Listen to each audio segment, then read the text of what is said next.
Welcome to the Rogue Journal Club, where we tear studies apart so you don't have to. The Rogue Journal Club is a ScioSophia production, featuring long-form discussions of peer-reviewed studies published in academic journals and their connections to society. I'm Adrian. And I'm Gina. We'll be your hosts. A journal club is when academics at universities get together to talk about papers. But we've gone rogue. We're going to do Journal Club our way. Join us. Awesome. We're back. Hey, everybody. Welcome back. It's been a while. It has been a while. 2024 has been an interesting start for everybody. So it's nice to finally be back. Yeah. So I guess I'll let you start introducing everything. So, yeah, since you picked this paper. I did. I picked it because I thought it would be really interesting. It's more of a philosophical take than anything else, which both of us like to have fun with every so often. And it's not, crazy woke either, which is another nice thing here. So let me put this up here. So this is the article in question today. Oh dear, that doesn't help me read that, but okay, we'll figure that out. It's the Epistemic Benefits of Ideological Diversity, which appeared fairly recently. Actually, yeah, because it was only accepted in December in the journal Acta Analytica, which is a fun one. Try and say that 3 times fast. Yeah, it's I assume a philosophy journal. So this has a little bit of a different structure than the usual like empirical, experimental type science papers that we have reviewed in the past, but it's still peer reviewed with philosophy methods. So it's pretty much the same kind of thing. Oh yeah, and I think it's a really great article from what I read. So let me just read the abstract real quick for our listening audience.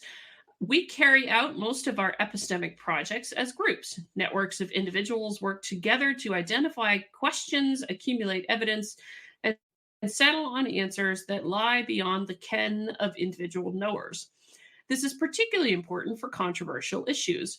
And when it comes to ideologically contested issues, groups that are ideologically diverse in their membership are epistemically superior to those that are ideologically homogeneous. That's because ideologically diverse groups are better at A, identifying a representative sample of important questions, B, developing a wider range of potential answers, and C, evaluating the evidence for and against each option.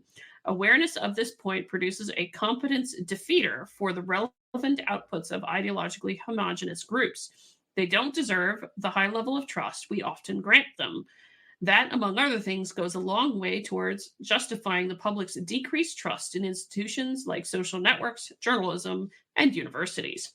I would also argue science when it becomes ideologically homogeneous too, but that's a whole other comment. This is written by Justin McBrayer, who we were looking at his website before we got started, and he is quite prolific in his conversations on the topic, as well as being a Heterodox Academy member. Let me see if I can't switch things here real quick. Here he is, right here, Justin McBrayer. Here, philosopher, teacher, speaker, writer, and so he's an interesting character from the looks of things, and so we figured it would be fun to get into this particular article. He has a book out called Beyond Fake News, it seems, and it looks pretty good from my really quick perusal of it. So yeah, I mean, if you're interested in that topic, check it out. We haven't read it, but maybe it's good. So check it out. Let us know how it is. So yeah, we figured this would be a great article to dive into to get into some philosophical topics. I particularly enjoyed it. I think you particularly enjoyed it when we were offline. There we go. Words. Yep. But first, a quick plug. So for those of you who are looking for a little bit of sanity in the craziness that has gone on today, I highly recommend Wokescreen, which is a wonderful place to get together to have conversations, to share artistic stuff, talk about travel, culture, science, and the whole works is going on there. And so get together through a Discord community pretty much every day. I end up talking with somebody over there just to say hello, see how you're doing, and to talk about things going on, whether it be culturally related or not. It can be anything from things with, it could be anything going on that we end up talking about, but it is a wonderful place to talk culture and to build culture over at Wokescreen. And so I highly recommend becoming a member. And so that's what you get here. For listening audience, go to wokescreen.com/culture-warriors here to sign up today and become a member. And if you use my username here, ScioSophia, as your promo code, you get 10% off. And at the same time, I get 10% to help out this channel and efforts that we're doing here. So if you want to be supportive, go over there, because becoming a member helps me out too at the same time. Well, helps us out too at the same time, I should say.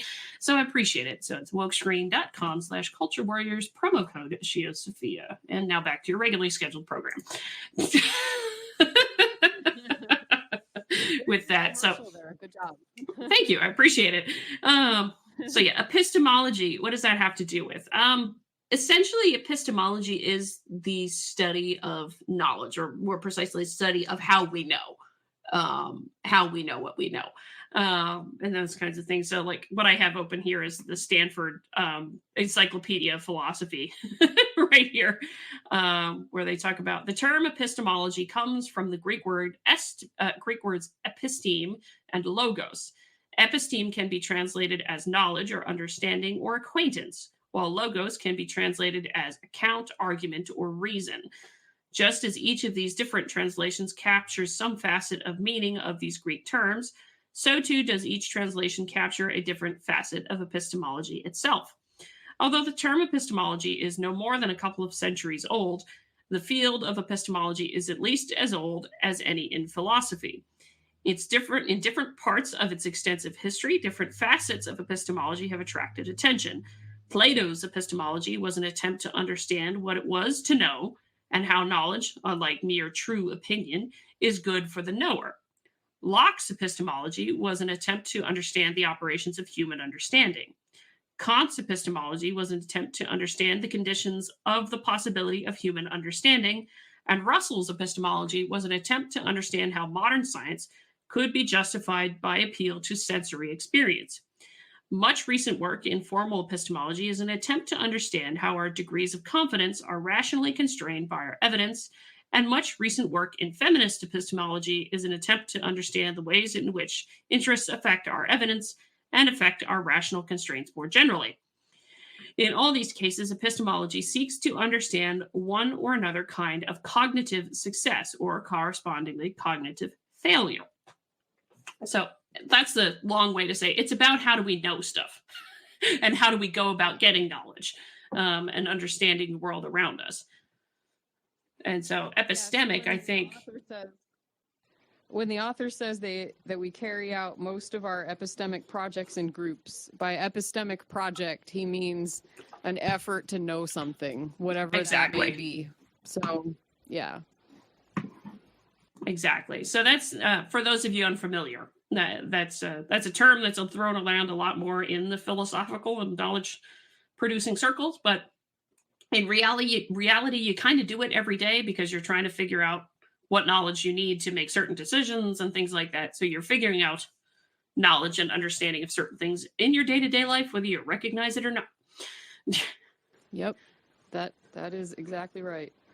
So, yeah, I'll let you start with just sort of what you thought of Justin McBrayer's paper, and we'll go from there. So I thought it was very well written. On that, I also thought he makes a good case for the respective groups. And actually, when I was reading the paper, I thought a lot of Jonathan Rauch's book, The Constitution of Knowledge, in which he makes some very similar, but not exactly the same arguments and discussions there, in that talking about not just science, but law and all the different things of a classically liberal or a democratic society, or a Western society, maybe, if you want to go down that route, is based around reality. It's a reality-based community, and so things only move forward by the shared pursuit of what the truth is, and these kinds of things, rather than what was or has been really the norm in much of human history, which was the sort of tribal thing of, well, if you're outside the group and you don't share our beliefs, well, off with your head in the very extreme cases, right? There was that kind of thing for much of human history. In certain parts of the world, it still is the case. Yeah. And so I saw a lot of that, and I can also see where he was going in that how ideologically homogenous groups don't work as well. And I'm using his language. He's talking about ideologically diverse versus ideologically homogenous, which is consistently a mouthful to say, but we can do that. And so I thought it was really interesting that way. And I can see where what he's talking about intersects with the problems of postmodernist thinking and with the problems with Marxist thought too, actually, because Marxist thought doesn't allow for a lot of disagreement unless you agree on very specific fundamentals, and then you can disagree on the little stuff, is what it tends to be. And then there's been lots of problems as a result of that. But yeah, I had a lot of interesting thoughts with this, particularly with how it relates to science, in particular when you get into ideologically homogenous groups. Because it's one thing I didn't. He spent a lot of time talking about controversial issues specifically, and I can understand that. That's fine. That's the sort of topic du jour is the controversial stuff, but I don't think the ideas he's talking about are necessarily limited to just the controversial stuff as much as the non-controversial stuff. And so that's something we can get into in a little bit. But overall, I really liked it. I found myself in agreement with most things, except for some, nagging points here and there. But yeah, that's how it usually is with any paper. You never agree with every word of it. I think one thing you said just now that's interesting, that I think raises some of the points he's making, is that, if you're hanging out with Marxists, you do have to accept some fundamental things, and then you're allowed to disagree on the small things. Now, that is actually also true when you hang out with scientists. And I think the deeper question is, how do you know whose fundamentals are more sound than others?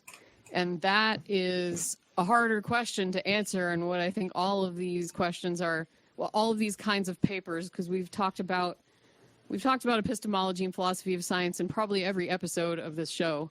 And, a lot of the papers that we read that are about the political influences on science and knowledge, like, they all kind of touch on, how do you know who is right? And that is exactly why you need ideological diversity in groups. So when I worked with students, one of the things they would say is, well, everybody is biased. So how do you know who to believe? Because everyone's biased. So that, I would always say that's true. That's why science is not done by one person. We do it in groups. We do, the most successful scientists are the ones that are able to interact with colleagues and projects together. And then even if you're not working in a group, you're still relying on the evidence of others because you go look it up in journals. And so you're looking at presumably evidence that was gathered by all these different biases. And what he talks about in this paper is that presumably all of those different biases are going to cancel each other out, or what he had another thing, either it cancels out or... Yeah, he called it, the bias cancellation thing, or, here it is. It's on page 5. That was the other thing. Yeah, it was... Yeah, let me see if I can't put that up here. Yeah, Hi, little one. It cancels out, or it uses triangulation as a where if you're thinking all by yourself, you're going to miss things. But if you have at least two other people who can check what you're saying from their perspectives, then you're a lot more likely to get to an accurate point. And it doesn't mean truth; it just means closer to the truth. Because if we're going to go with Popperian rationality, hence the Popper's Bulldog thing in my subtitle, truth exists, but we can always just get closer to it. So that's just, yeah. So anyway. Exactly. The point being, point being, ideological diversity is really important because we are biased. It doesn't mean we throw out all attempts at knowing, like the postmodernists would want to do. Yeah. The fact that we are all biased means we need to have ideological diversity. That's like the reason. So, yeah. I know. And actually, you remind me when you say that of the In Defense of Merit article from last year, because that was, they got into that too, where some folks are now arguing, well, we should just be explicitly biased and all these kinds of things because people are biased anyway. Well, no, that's a call for ideological homogeneity, and you shouldn't necessarily be politicizing and going off of ideology with everything, because that undermines actually going after the truth quite a lot. And this is another one sort of in that vein, but they got into that argument a bit too in the In Defense of Merit paper. But yeah, so there is that. There is a little bit of a troubling trend of people thinking basically, well, my view is correct, so I shouldn't have to consider the perspectives of others if they have hateful or toxic perspectives. And so I think, in theory, that's true. If somebody has a hateful, toxic perspective, then it's probably not going to be very useful. But what we decide counts as a hateful or toxic perspective is very subjective. Oh, yeah. So that makes this conversation really messy. And then the other problem that pops up is not so much that, you shouldn't have to agree with someone because they're wrong or bad, but that there's an impulse. I have to say it the way that this person in the forum said it. I don't get what's with the impulse of assuming that both sides have a point when the truth is clearly aligned with one view more than the other. It wasn't very clear what topic that person was talking about. And so in this paper, the author actually even talks about how some groups can be ideologically diverse on some topics and ideologically homogeneous on others. And so this is like, well, okay, that might be true that the facts align with one viewpoint a little more than the other. Obviously, that's true. But what was I going to say about that? Totally lost my train of thought. But yeah, the point being, sometimes the sides do have, like, the facts are sort of shifted more in balance. But what issue was he talking about? He was just saying that very generally. Yeah. What I could tell based on what forum it was in, it was the facts are on the left, and the crazy is on the right, is essentially what he was implying. So was he implying that? Based on, oh no, not the paper author, the person. I was going to say, it's not Justin McBrayer, no. No, sorry, let me clarify. I'm not talking about the paper author. That person who that phrase that I just said, the impulse of assuming both sides have a point, that was something that I read on a forum somewhere. And based on what forum I found that in, that person was really trying to say, well, the left has the facts and the right doesn't. Mm-hmm. But it's a lot more messy than that, because I think the left has the facts on some topics and the right has the facts on some other topics. And it's not even black and white there either. It's usually they have more of the facts, one side or the other. Like, so it's really, the lesson here is that data does not flatter anyone's ideology exclusively. And if it happens to, then it's not a part of the original intention. The original intention is to understand and explain reality. Yeah. And to that point, if it's, science or anybody in a group of knowers, coming at it with the purpose and the intent of getting at the truth. And this is the point that I don't think he harps enough along here, because the purpose of the group has to be to get at whatever the truth is. If it's not, then, well, that's a whole different problem, because you're not pushing for an ideologically diverse group to begin with necessarily, if your goal is something else, to say, like, push a narrative of a particular thing instead of going after the truth. So he doesn't harp on that part enough. And that, what is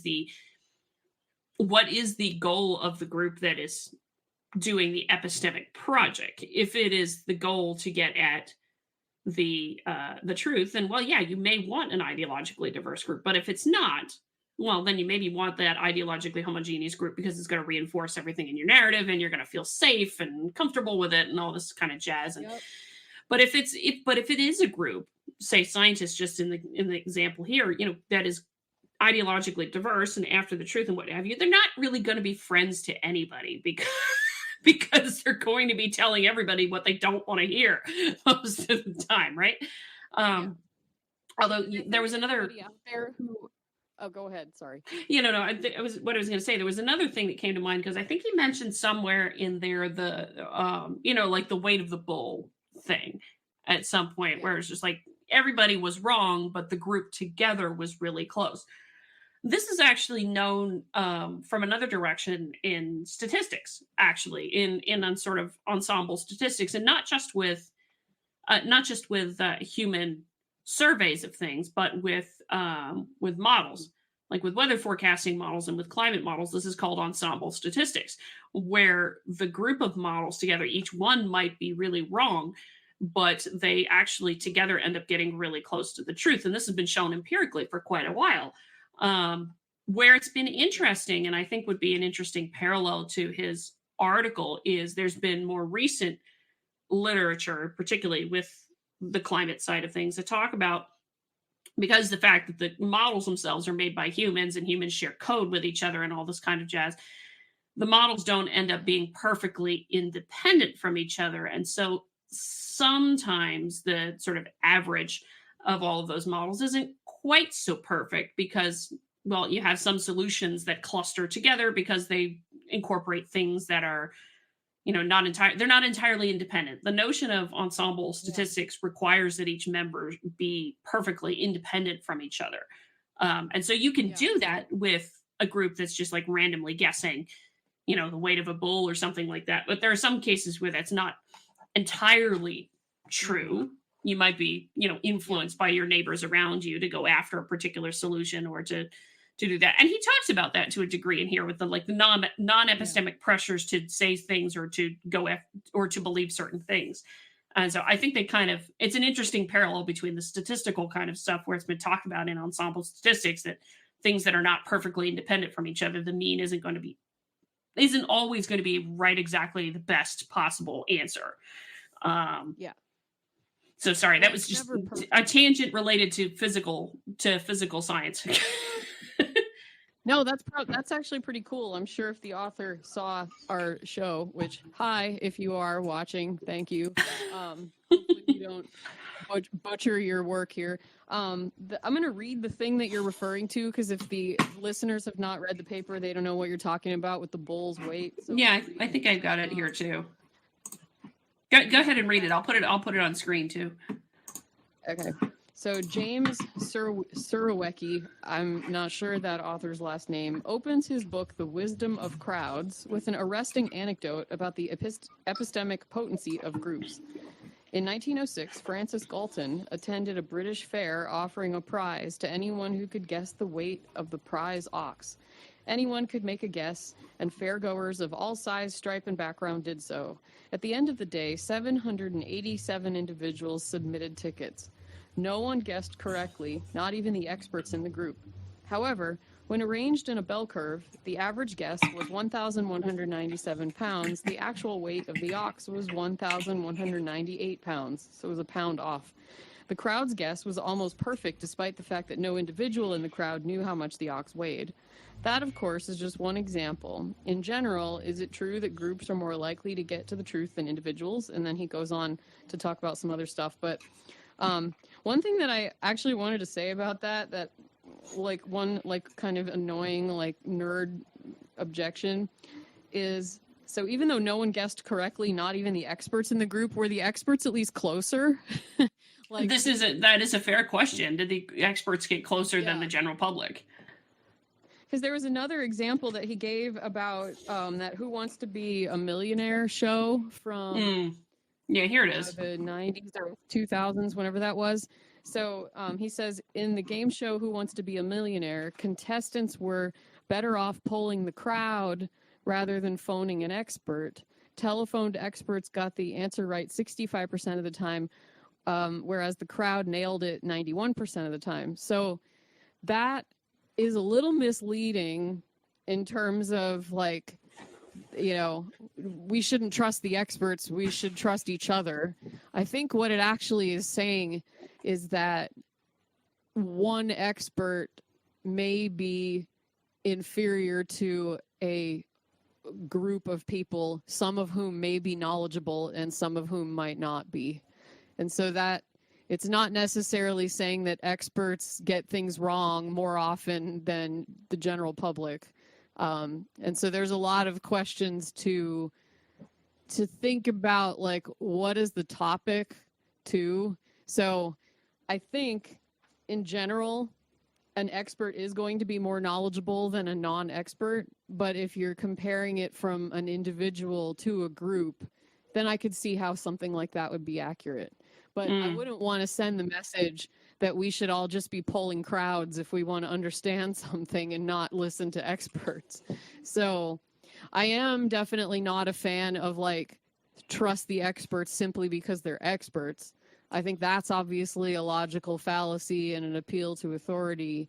But at the same time, this is something that I personally kind of wrestled with too. If I read a book that sounds to me like it's good reasoning, but it goes against the grain of a particular field. For example, somebody who may be saying climate change is not really happening or it's not a big deal compared to the sort of expert consensus, which is that it is real. I may end up believing it, even though the consensus was actually a good place to start. So sometimes the consensus is accurate and sometimes it's not. Sometimes it can be from groupthink, which is, I think, what this paper is saying, is that when you have an ideologically homogeneous group, they're more prone to groupthink. Yeah. So, yeah, I still do actually have a lot of trust in scientific data, even with the ideological homogeneity that we're seeing today, because science ultimately does have to show receipts. And unless you're straight up falsifying your data, there's only so far your political ideology can carry you before you have to confront what you're seeing. So, you know, math is math at the end of the day. So that's my random tangent. But I did think that ox story was worth sharing so people see what they're talking about. Yeah, definitely. And as always, the article will be linked in the description for you. So I encourage you to go read it and form your own thoughts, as it were, about it. There is one nitpicky thing I wanted actually on the Who Wants to Be a Millionaire thing, because as I recall from watching that show, that lifeline wasn't the phone an expert one, it was a phone a friend. So there was no guarantee whoever was on the other end of the line was an expert anyway. Well, there you go. I definitely okay, well that would explain the 65 and 91% even better, because I was definitely like, really? Is that possible? I guess maybe there could be some experts in the crowd that would like skew the curve a little bit, but that could make sense too. I never watched that show, so that's a fair point. You know, I watched that show a lot when I was younger, but it was I think I watched it more when Regis Philbin was still alive, because he was like the original host. So yeah, because I remember that, because the 3 lifelines were, you know, the cutting out 2 of the 4 responses, you know, get 2 of the wrong ones thrown out, so you had like a 50-50 shot after that.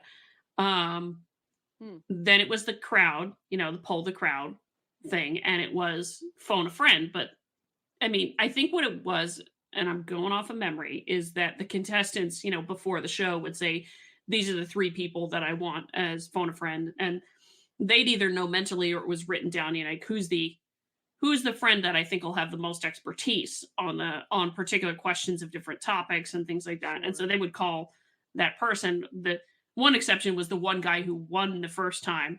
It was the very last question, you know, the question where he was going to win the $1 million. And he was just like, he decided to use his phone a friend lifeline then to call his dad, but not to ask his dad the question, you know, for his opinion on the question, to say, Dad, I just want to let you know I won the $1 million. Because he already knew the answer. It's like, That's pretty funny. it was like, and he was right. He won. He hung up the phone, answered the question, and congratulations, you won $1 million. Um, That's really funny. He's probably like, "See, Dad, I did make something of myself after all." What? well, that wasn't exactly what it was because it was like 30 seconds, on I the know. call, that was just a nitpicky thing I had to say because this is like I don't think that 65% is the experts as much as that's the phone a friend who you think is an expert, which they may not be. I mean, that's not really a nitpicky detail. I think it definitely, if that's the case, I think it makes his point better than if that's the case. Because I was like, 65% of the time with the experts, but the random crowd aggregate 91. No, It's like, it's more hard to accurate to believe. say that you're picking a random person who may or may not know, Right. and the random person is probably Yeah. going to be further off than the crowd that's in the audience. Yeah.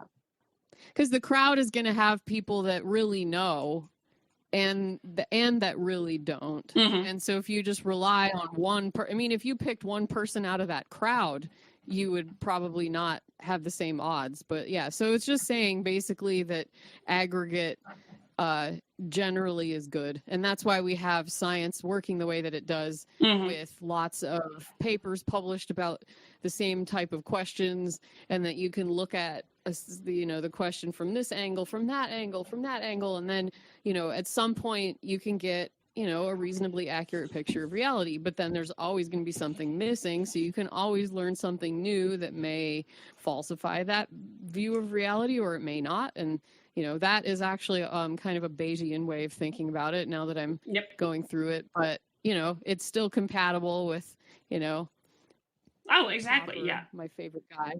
I keep trying to point awkwardly at my little thing. I think I'm getting it. Okay. I think it's on the other side. You gotta point to the other side because it's actually. It is? Yeah. Oh, right. Because I mirrored my thing so that it's not. Anyway, yeah. So I'm pointing at an empty square by doing this. All right, I'll remember that if I want to do that in the future. But yeah. Wow, I must actually seem like a psycho up until that point.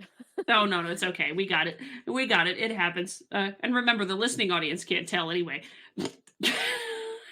That's true. You probably think I'm even more crazy at that point. Okay, so what's another thing that you want to mention about this? I had this highlighted with the American Heart Association and the doctors and things like that. And there is certain things that are a bit nuanced about this with medicine and political science. So it's not necessarily as straightforward as to say here that, the whole group of experts in the field are going to be converging on the truth, more so than individual scholars. This is true with respect to the research questions, I think. We're going to generally converge towards the solution. But if the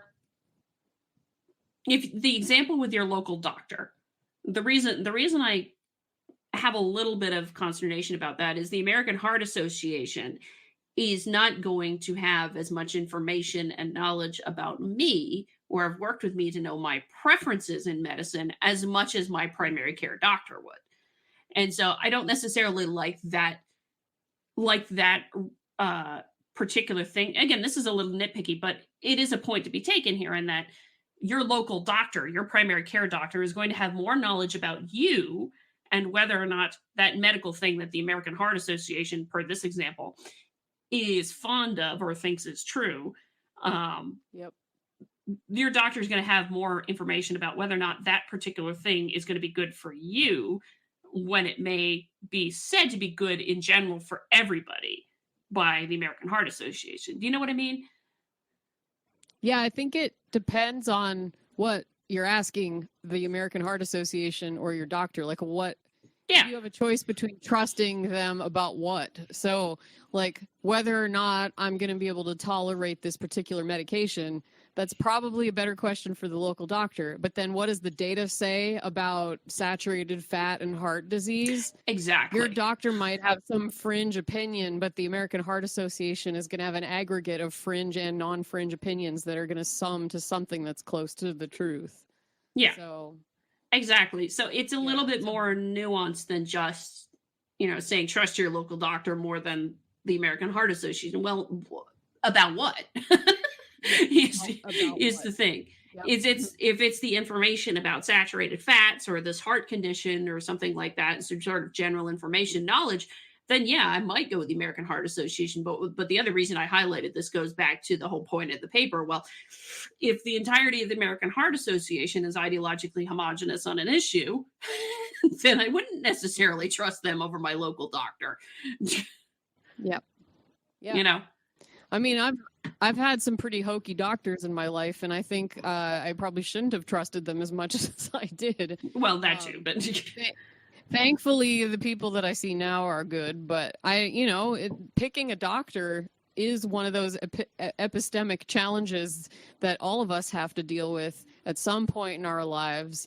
Is how do I know what approach to take to this problem I'm having with my health? That's like one of the big ones for most. Like why I got into philosophy of science and epistemology at all as a hobby was because of that. How do I know how to take care of my health with there being so much medical misinformation and scams out there? How do you know?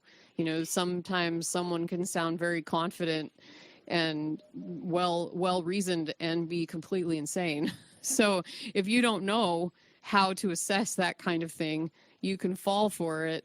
And in that case, the consensus isn't a bad place to start because the consensus is going to cancel out the cuckoos. Oh, exactly. So let me turn that off for a moment. We don't need that on right now, but oh goodness. But yeah, so there's a lot of good stuff in this article. And to your point, it highlights the thing we've made at the start, that everybody practices epistemology to a certain degree. Everybody practices the epistemic project, figuring out what knowledge they need and how to understand things pretty much on a daily basis, even if you don't recognize it as such, because you just do it so often. Yeah, for sure. So yeah, it's actually right after that he goes into explaining the epistemic superiority of groups. And there's some interesting sort of cultural context in that too, because I can see an argument from the left actually about some of this. Start with the setup is what he's talking about. The first one, where groups tend to ask a wider range of relevant questions than individuals.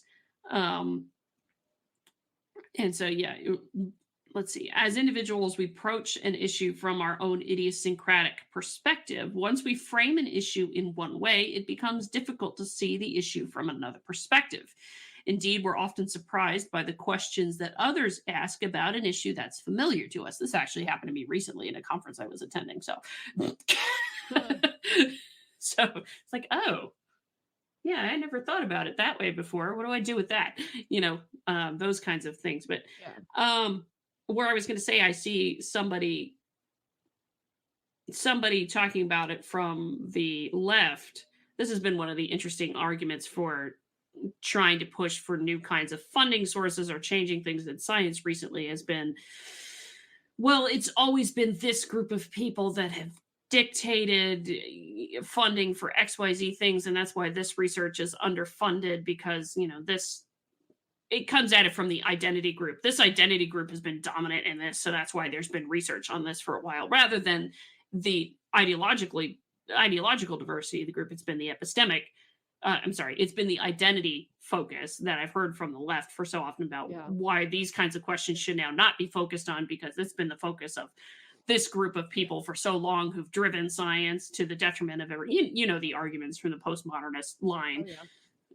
It comes from that thing of, well, this identity group has been proposing it, so maybe we should focus on another, regardless of whether or not that group of individuals is ideologically diverse, which is a whole other can of worms. Yeah, and the racial and the gender, sort of the physical identity type characteristics, it's not that they don't shape what you experience and the questions that you're interested in, but I think they don't necessarily always shape it depending on what the topic is.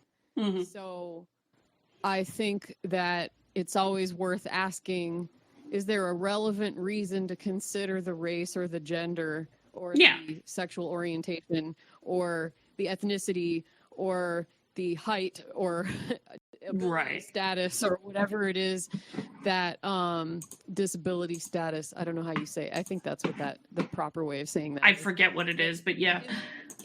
Is there a reason to suspect that one of those more superficial characteristics is having an impact on the ideological characteristics, and then you should consider it, but it's not always the case that it is. So, well, yeah. To add to your point, I pulled this up because I love this article that Randall Kennedy wrote for Heterodox Academy years ago. It's entitled "On the Authority of Experience in Black Thought," but in reality, the lesson from it could be for anybody, any background or what have you. In that, so he writes the following. There are several implications to be drawn from recognizing the frequently underestimated breadth, complexity, and variety of beliefs and perspectives found amongst African Americans. One is the dubious utility of resorting to experience as an explanation for a given way of thinking. It is frequently said, for example, that the egalitarianism manifested in the jurisprudence of Justice Thurgood Marshall is a function of his experience as a Black man oppressed by white supremacism. But what about other Black men also oppressed by white supremacism who responded very differently, such as Justice Clarence Thomas, who was deeply antagonistic toward the social egalitarianism that Marshall embraced? A wide variety of thought is discernible amongst people who have undergone a similar experience because experience does not dictate thought. It is undoubtedly influential, which is why one can detect notable demographic patterns from which one can chart probabilities. It is probable that an African American will prefer the Democratic as opposed to Republican candidate for president, but that does not mean the experience of a particular African American will necessarily determine that person's preferences. Experience affects thinking in all sorts of subtle, complex, mysterious, and surprising ways, but it does not determine thought. Hence, we ought to be skeptical about claims regarding the authority of experience and efforts to make a credential of experience. That a person has suffered impoverishment and marginalization is, alas, no guarantee at all that the person will be attuned to those social vices or immune from them. Or immune to them, excuse me. It was a Heterodox Academy blog that Randall Kennedy wrote a few years ago called "On the Authority of Experience in Black Thought." But the lesson there is really concrete for everybody, because you could have people from exactly the same background and exactly the same experiences going through life, and for whatever reason, they completely think differently about it. Think differently about different issues and controversial things. And that's why I like what Justin McBrayer has done with this article, because it's about ideological diversity, not about, what is the demographic characteristic of the person, which aligns nicely with the concepts of universalism, that it doesn't matter what your what your background is, so long as you're following proper scientific method. Yeah, right. And the diversity of thought is the diversity that ultimately matters, and I think you can make that case even if you're far left. That's really what you're after when you're trying to understand the Black experience or the feminist experience or the disabled person's experience. You're not talking really about the superficial characteristics. Ultimately, you're talking about how those characteristics affected their thoughts. That is ultimately diversity of thought is what everyone is after. And I think, that could be the common ground wherein we talk about that, because I'm not somebody who discredits the idea that any of those identity groups have no impact on our life experience. Of course they do. I'm a woman. I've had different experiences in life than my husband, and I'm a white person. I have different experiences than my Black friends. So, of course that matters. But ultimately, it is the diversity of thought that we're interested in, regardless. Yeah. So yeah. I mean, this is. Well, and to put it blank, and to put it a little bit more nuanced, you may have different experiences because of those demographic groups. Not even that is a guarantee, I don't think, anymore. But yeah, not really. Not entirely. I mean, and then there are some experiences that you have that are it's unlikely you're going to find somebody that has a different interpretation. Like, we've all fallen and skinned our knee before. Doesn't matter if I'm a man or a woman, or ultimately that experience is going to be similar.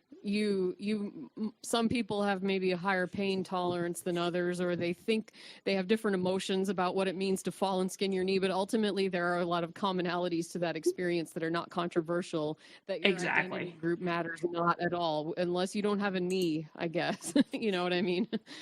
But, don't have a knee, that might be strange, but anyway, yeah. Like if you don't have a leg, I'm just being a philosopher about it. And I know, going yeah. to the edge cases and saying crazy things, but ultimately, there are a lot of experiences that are not controversial at all, where it's probably a wasted effort to try to figure out if the identity or whatever matters. So. Yeah, and Bernard Hommel talks about this too, where like there's hundreds, if not thousands, of things that affect an individual person, both internally and externally, to affect how a person thinks about something. And, you know, one of the things that I think about with this is that you can have the same experiences, but your intellect is different as a person. So how you think about it, what meaning you form out of an experience is going to be completely different, perhaps, because your intellect is different. You may not even take the same meaning out of a situation, those kinds of things. So all of this is to make the point of Justin McBrayer actually here, in that with the wide diversity of thought in things, you are going to ask different questions, and it could be for any number of different reasons why you would ask a different question. It's not necessarily because of anything with demographic characteristics or anything like that. No. It could be for any number of wide reasons under the sun, and that's a good thing. That is actually something we all want, I think. It honestly could be day to day. Like if I wake up in a bad mood, I'm going to ask different questions than if I'm that's true too. Like it can be those things too. But, exactly. Yeah.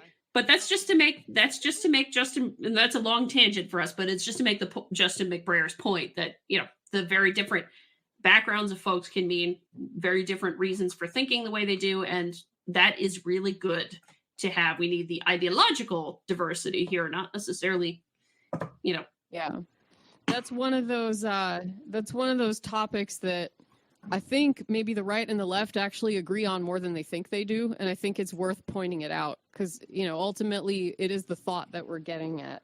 Mm-hmm. I did have a thing that I wanted to point out before the time went by too fast. Yes. Which I think he talks about, where we go. I wrote like a big old note in the, okay. So it's kind of towards the end. It's section 4.2 about the news. And if you've watched this or listened to our show in the past, you know that I complain about journalism a lot. So I do that too, so no worries. So he says, ideological segregation in the newsroom is similar to that of our social networks. That's why watching the news or visiting a website is now often seen as an act of political expression rather than an attempt to gather information. I'm going to take a moment and say the news was never really a medium for learning. It was always a medium for political expression since the dawn of the journalism that we know today, based on my own reading of the history of journalism. So I will say that if we're doing that, we're at least being more honest about what news is for. So moving on, consider some data points. In a 1990 survey, 89% of Washington journalists voted for Clinton and only 7% for Bush. Fully 61% considered themselves liberal, where only 9% viewed themselves as conservatives. A 2008 informal survey of journalists at Slate showed that 55% planned to vote for Obama, 1% for McCain, and 1% for Bob Barr, Republican and Libertarian, respectively. I don't even remember Bob Barr. That's kind of sad. That doesn't ring a bell, yeah. Yeah. If anything, surveys like these rely on self-reports. Wait a minute. Let me back up. Surveys like these that rely on self-reports underrepresent the political bias of journalism. After all, journalists have a clear incentive to both fit in with those around them and to make the newsroom appear more politically balanced than it is. And so my note here says, this is highly possible, but more and more journalists are very honest about their left bias, and they unapologetically say that journalists are left because being left is correct or better.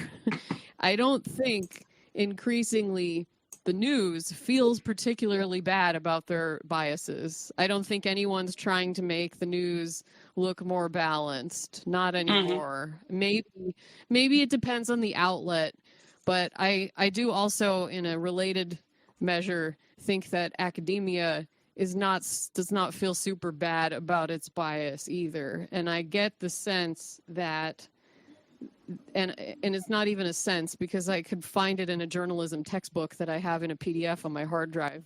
It would take me way too long to look it up if I was gonna dig it up right now. But the view that, of course all journalists are left, because the left is more interested in learning the truth and speaking truth to power, and cares about people, and like there's a lot of views that basically sum to the left is smarter than the right, so that's why universities and journalists are mostly left. Like, I don't think they're shy about that. Yeah, definitely. And yeah, because I've argued this for a while, that mostly in higher education, they seem unwilling to recognize their own ideological problem. And I mean, it's actually, let me go, since it's here, because he went into it too, and that, consider some, over the last 50 years, universities have become more and more politically homogenous, particularly in the United States. At this point, the ratio of politically left employees to right employees rivals that of a left-wing political rally. Consider some data points. The political composition of faculty has changed steadily over time.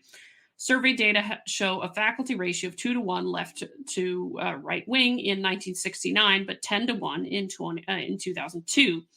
Relative to the American population, today's American faculty are far more likely to be politically liberal and non-religious. Political liberals are even more populous in certain schools or disciplines. For example, 75% of Yale faculty report being liberal, compared to 7% who identify as conservative. And a recent survey of social psychologists found that 0.3% of respondents, think of how small a number that is, identify as right of center, 3.7% as center, and 96% as left of center.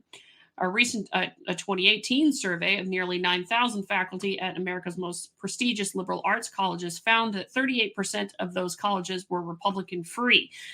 Not a single faculty member at those institutions self-reported as a Republican. But even with the self-reporting, it goes on to talk about the donations from university faculty. So, I mean, it's mirrored by that too. Oh, yeah. That phrase Republican free, and made me think, like, or is there like a cereal box with like universities now Republican free, like gluten free? I don't know. That might be a great advertisement for somebody who doesn't want to ever meet somebody who they disagree with. But that's not a good thing, because I mean, I think about, I've been reading the coddling of the I've been reading the coddling of the American mind recently. Where he's talking about the three great untruths, what doesn't kill you makes you weaker, being one of them. And the great untruth of us versus them, and always trust your feelings, is the other one. Those kinds of things. I mean, I like that book. That was a good one. Yeah, no, it's a very good book. And I mean, just like, I was thinking of that as we're talking about the universities, because I harp on the universities so much because it is where we train the next generation of scientists. And you don't want scientists who are going to be, you don't want to bring them up in this safetyism culture that we currently have, because they're going to be so fragile with respect to the criticisms they're going to get. Because we can be brutally honest for a second, peer review can be nasty. Okay? Peer review can be really nasty when you're critiquing each other. And, obviously, it's most of the time very professional, don't get me wrong, but it is still tough to take it when somebody's ripping apart your argument to say this sucks and here's why. And I mean, even if you're not going to be doing science, working in any workplace, you're going to make a mistake and someone's going to tell you about it, and you're going to have to put your big kid pants on and take it. And, not quit the next day. Mm-hmm. With the fact that universities are teaching the next generation of scientists, the next generation of, lawyers, the next generation of basically a lot of the major things that we rely on as a society now, I wonder how the increasing intellectual homogeneity and ideological homogeneity in ideological homogeneity is the better word, but at a university influences the safetyism culture at a university, which makes students less able to handle the fact that there are going to be people who completely disagree with them on very fundamental things, and you got to be able to work with that, whether you like it or not. It's a very different thing. Now, this is barring obviously some things that are outside the Overton window for all of us. There are things that are outside the Overton window for everybody, but there are fundamental disagreements that are still going to fall within the Overton window of being acceptable. But I do wonder, how does the ideological homogeneity on campuses now influence the safetyism kind of aspect? And what does that then mean for the next generation of scientists and intellectuals who are growing up in that, for lack of a better way to say it, they're growing up in that right now. And what is that going to mean for us in the longer term as a society? He doesn't go into it here, but that's actually one of the things I was thinking about as I was reading this, and like, okay, yeah, I see your point. The intellectually, the ideologically homogenous groups are going to have their failures. Why? Because, well, they're not going to ask a wide range of questions. They're not going to challenge assumptions necessarily. All those things he kind of talked about earlier. They're not necessarily going to get the same depth of. They're not going to get depth of evidence. Go into different things. There may be a duplicative evidence, and they're going to be inclined to ignore things that disagree when they do come up. Squelch that kind of dissent.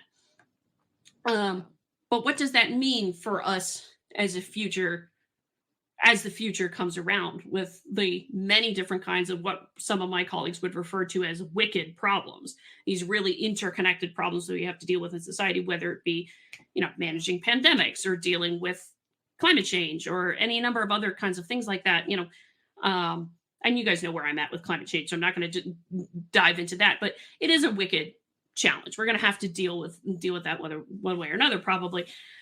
Yeah. But that's what I'm kind of thinking about. When you have wicked problems like that, but you're training the next generation of scholars with the intellectual homogeneity that's there, well, what does that mean for us as a society going forward? And I can see no good things coming from that. I go back to Neil Ferguson wrote a great piece for the Free Press called "The Treason of the Intellectuals," where he was talking about the intellectual homogeneity in Germany during World War II, and what kind of horrific things that led to, along with the current things going on in universities today. And so, there's I don't see how ideological homogeneity does anything but end badly. I guess is the short answer to my long question. I don't see how it does anything but end really badly for society as a whole. If only because he talks about it in here. We stop trusting the institutions and things that could be really helpful when they become intellectually homogenous. Ideologically homogenous is what I can keep meaning to say. But also because when you have the ideologically homogenous in positions of power, then it becomes very quickly, you go down the path of othering, and then all sorts of really bad things happen down the road, right? That's lessons of history at this point. So I don't know. That's my long tangent of thoughts in reading all of this, but that's why I was going back to the coddling of the American mind when I was reading this. It's like, okay, wait a second. What is this doing with respect to the next generation of students? Yeah. Yeah, I mean, it is worrisome. It's one of those things that I actually ruminate on when I'm feeling anxious and stressed out about the world, and especially when I've spent too much time on the internet in the doom scroll. Don't do that, by the way. Got to stay away from the feed. The feed is your enemy. So yes, as much as we appreciate everybody on here listening and watching us right now, after this, go outside and have fun. The sun is good for you. So when I've spent too much time on the internet, I start really worrying about kids these days and panicking about how this is all going to end.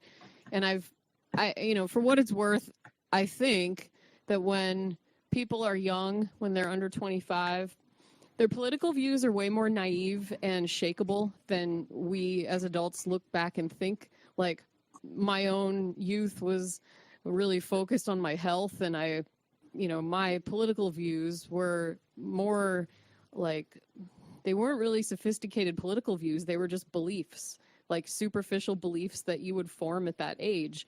And I stopped being like that. I grew up and had life experiences and learned from, the ways I used to think were not healthy. And I think a lot of young people will go through that. I believe that there is some brain chemistry going on that we as older people take for granted, that they're not there yet. And a lot of, if you were to ask 20-year-old me what I thought about the economy or the climate or, healthcare or any of the big topics, I would have had a really naive opinion that would have not, it wouldn't bear down on anything. It's just like a belief. And these liberal and conservative labels anyway to young people, I think mean a lot more than your views on the economy and governance. They have more to do with, like, I'm a liberal because I'm a nice person and I care about other people, and I believe science, and I'm not a Christian, so that makes me a liberal. Like,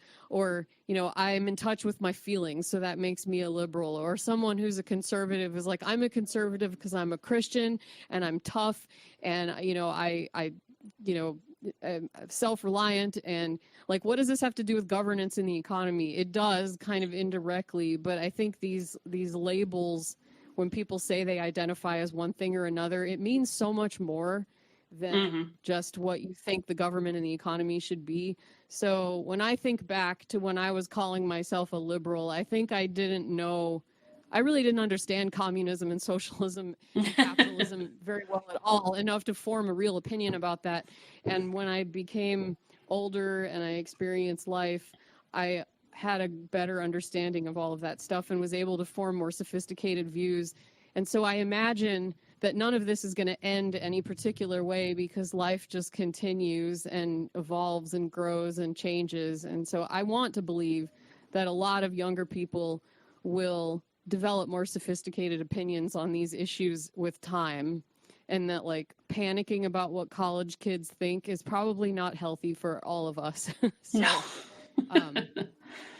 and the internet is going to give a really biased sample of people that are struggling and are home, or on their phones posting about their feelings, which are usually negative. And, like, all of those things can make you feel really scared for the future. But I think that, I'm not saying you shouldn't be worried about the future, because there's definitely stuff to worry about. But, like, bogging yourself down with all of this is what I tell myself to stay afloat. Yeah, no, I do my best not to. And, I'll probably take my own advice when we're done here and just disappear for a little while and relax and have fun with my fur balls and things like that. Have a grand old time. And that's a good way to do it. It does keep you grounded rather than being in the echo chamber. And this is, to your point about the internet, this is unfortunately one of the things that happens now with all the different algorithms and, like, YouTube and the rest like that. It feeds you things that you like. It feeds you things that you want to agree with. And so it indirectly enforces that ideological homogeneity, which is not good. Yeah. At all, actually. Yeah. And you got to be diligent and actively seeking to hear from a different perspective than your own, even if you utterly hate what you're going to hear. I think the side of all of these issues that you and I are on can be an echo chamber too, where you consume all this content that's, like, against the cultural zeitgeist, and some of it's correct and some of it is really inflammatory and tinfoil hat-y, and you have to, like, you have to be careful that you're not falling into an echo chamber too when you start consuming all of the alternative content, because that can be just as unhealthy and ideologically homogeneous, and you can miss things, and it creates its own brand of problems. It's not like, either, like I always say, the reality doesn't flatter anybody's ideology exclusively ever. So well, and that's the way to look at it, right? If you're interested in the truth about something, then you got to be dedicated to that more so than what your ideological narrative is. And recognizing that you have biases. Again, this is why it's a reality-based community, as Jonathan Rauch puts it. The problem is, of course, when it's not necessarily about looking at reality or the truth anymore. It's about preferred narratives, in which case it's not a reality-based community anymore, if it goes in an ideologically homogenous direction. But anyway, please continue. Yeah. No, you're good. He talks about something here. Oh, we talked about it already, but that groups can be diverse on some views, but not on others. I think a bigger question, which he didn't really address, and I'm not saying this is like a failing, but more of just like maybe another paper that you could dive into, is how should groups decide which or how much viewpoint diversity is sufficient for the problem that they're working on?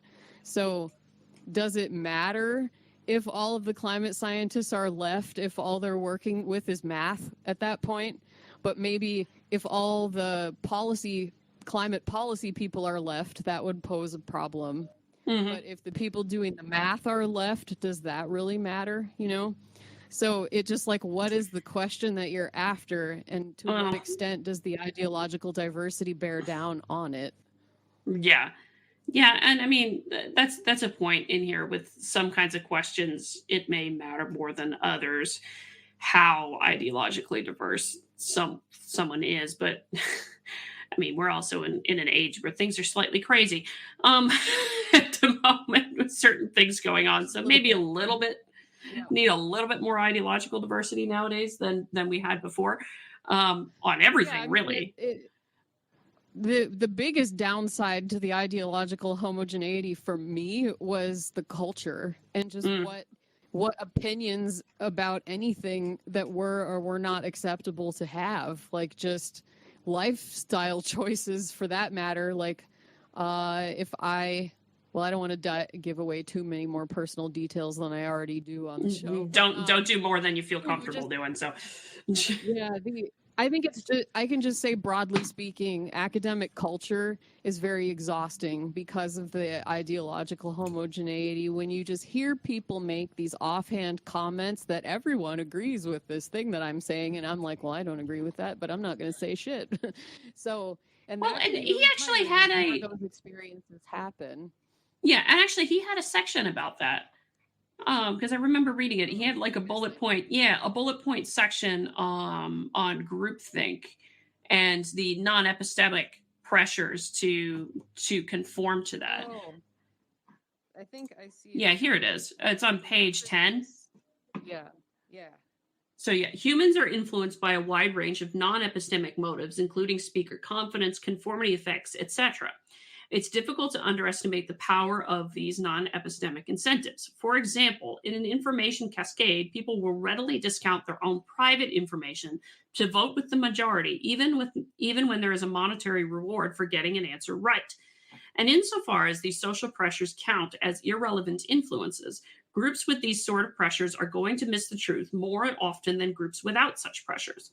In particular, Janus 1982 coined the term groupthink to describe the phenomenon of non-epistemic pressures deriving consensus. He identifies 4 conditions that contribute to groupthink.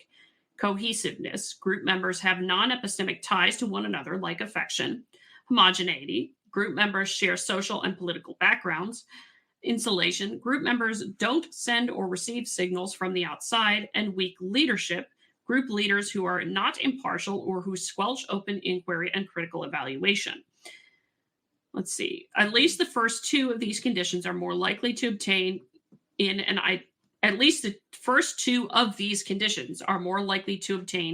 ideologically homogeneous group than an ideologically diverse group. The third is arguably present as well, given the evidential discounting of contrary evidence.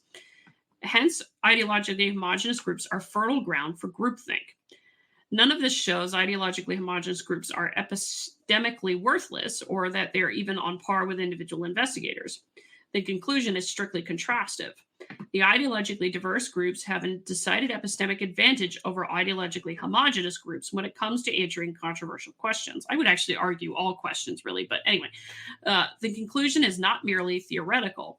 The The belief polarization literature is replete with studies measuring the effects of non-epistemic pressures in group deliberation. Those studies show that, in general, deliberation among the like-minded is unreliable because it provides a non-representative sample of the evidence alongside social comparison pressures. The net result is that group member confidence in a controversial claim typically goes up after deliberation, even when the evidence is unchanged. So, but yeah, I think there was something a little bit further up even that was talking about the notion of, when there's yeah. Yeah, and since ideologically diverse groups have significantly weaker non-epistemic incentives than do ideologically homogenous groups, they will be more likely than members of a homogenous group to think in terms of evidence rather than identity.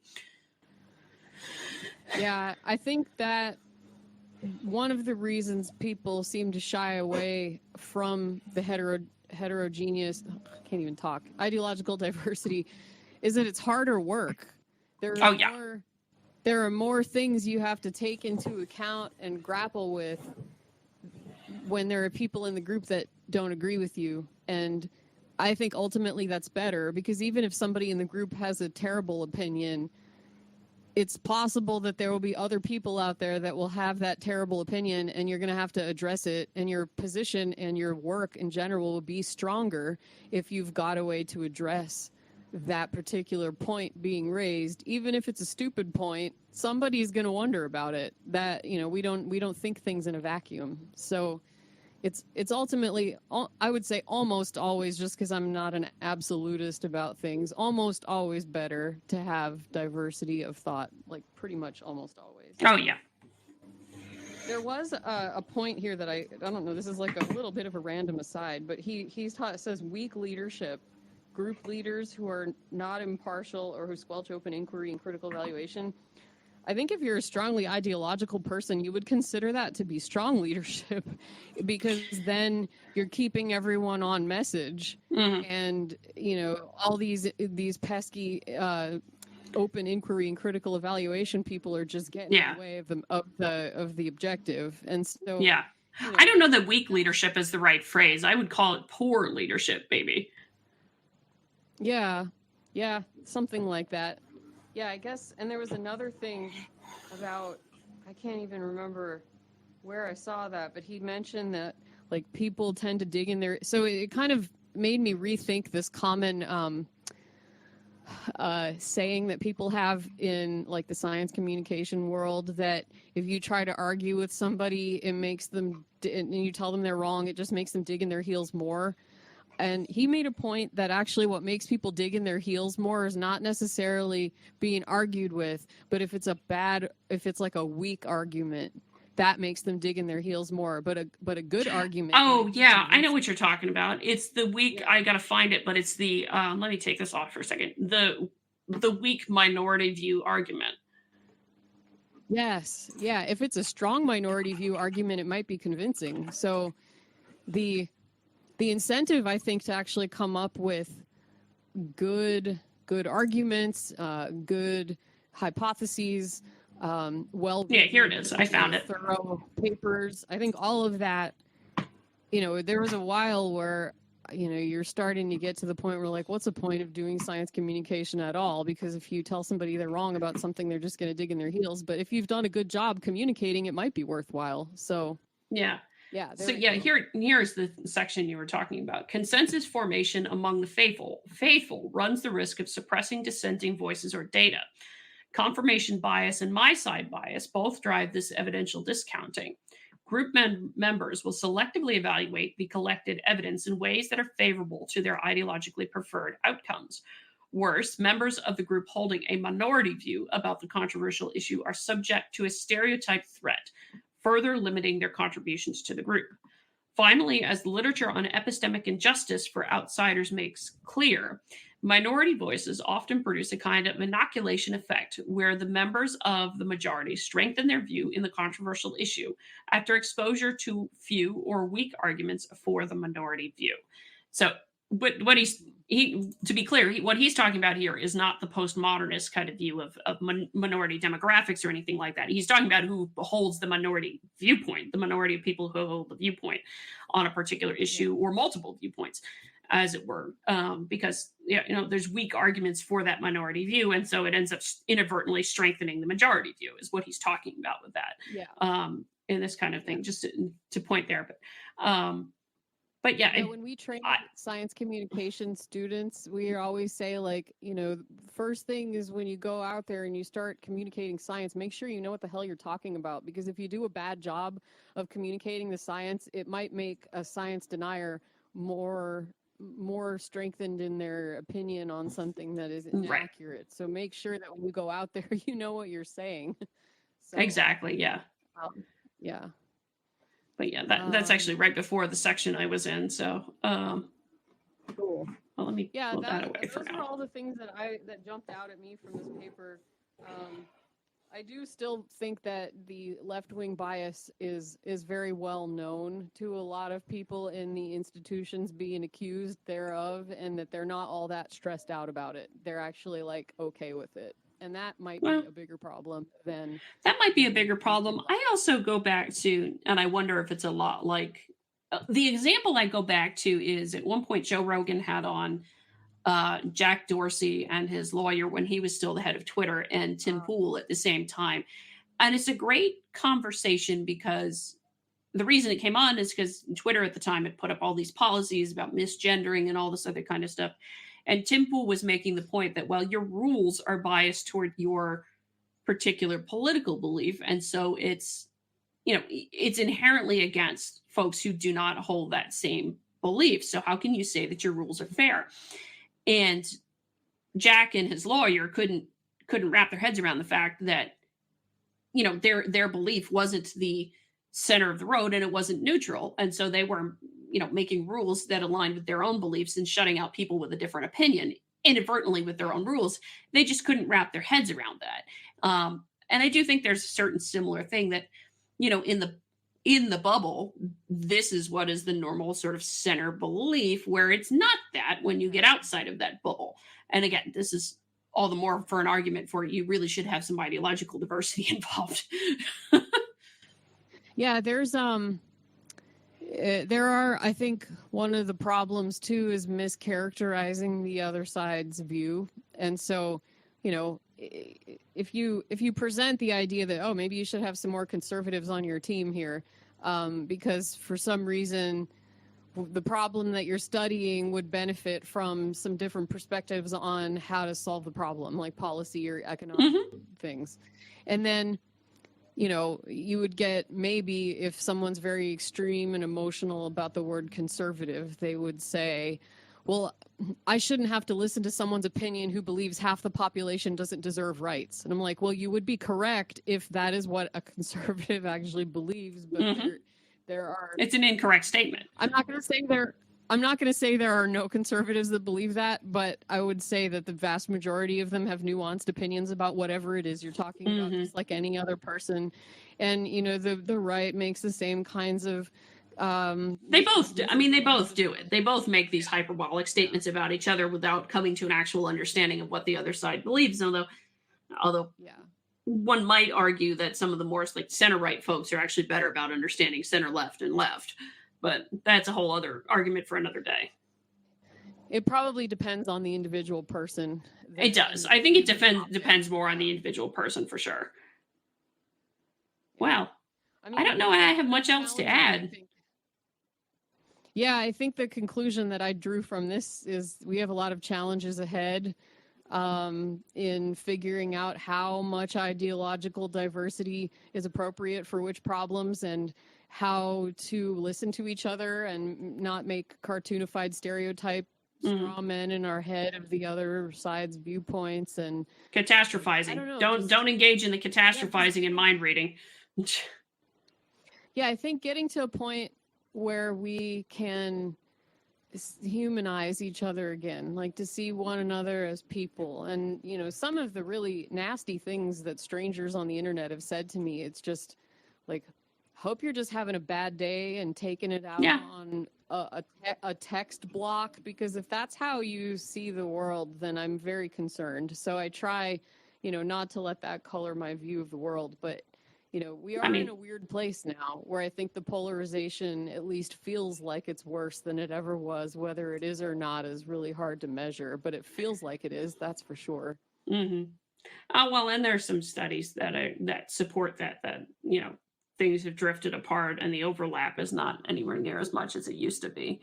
So there are things like that. But yeah, I would love to see. I love this paper in general, and it prompted so many thoughts and conversation that we got into today. But I would love to see Justin come back and do a sort of follow-on piece on what he thinks the implications for a lot of what he talked about would be for, different disciplines, but also just for society in general when this kind of thing happens. I would love to see him dive a little bit further into that, because I would be curious of his thoughts to begin with, but I think it would also prompt some interesting conversations.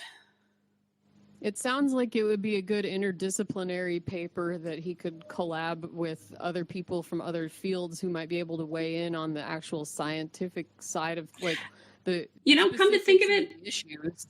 I have no sway with Heterodox Academy, but come to think of it, if Justin were maybe leading it and collaborating with a bunch of different disciplines, I mean, you could write the paper almost as an argument about why ideological diversity is good for the United States in general, but for any society. Yeah.